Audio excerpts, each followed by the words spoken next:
Igama lami ngingudumile Bholoboza Ncube.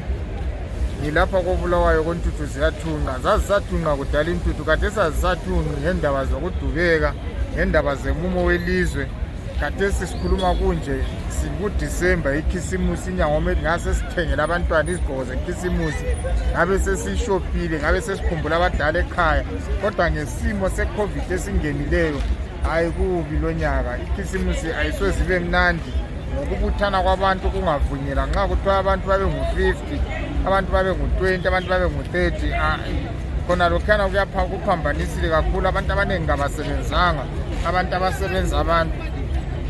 Okunye okukhubileyo abantu kakhulu ukuthi kuthe kunjalo abantu abazisebenzayo abalemtshova abalamateksi bathiwa kabangene egatsheni lukahulumende lwezumpu.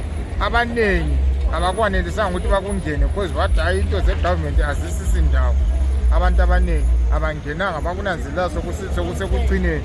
Khathesi njengoba libona kunje silayinela amabhasi, akula transport, amabhasi malutshwana, amakhombi malutshwana. Abaningi ngase bezitshentshela ukuthi bangene kukho khona lokho uhlelo lukahulumende, nabanye abangangenanga kulo uhlelo lona lolo.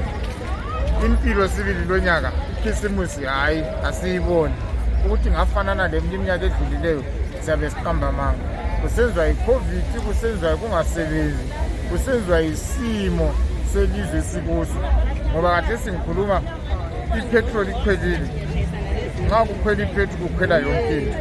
So siza kuthini? Sifuna ukuya emakhaya, ipetrol ikhwelile, kumele sithenge amagrosari. Siza kwenza kanjani konke khona lokho? Akwenzakali.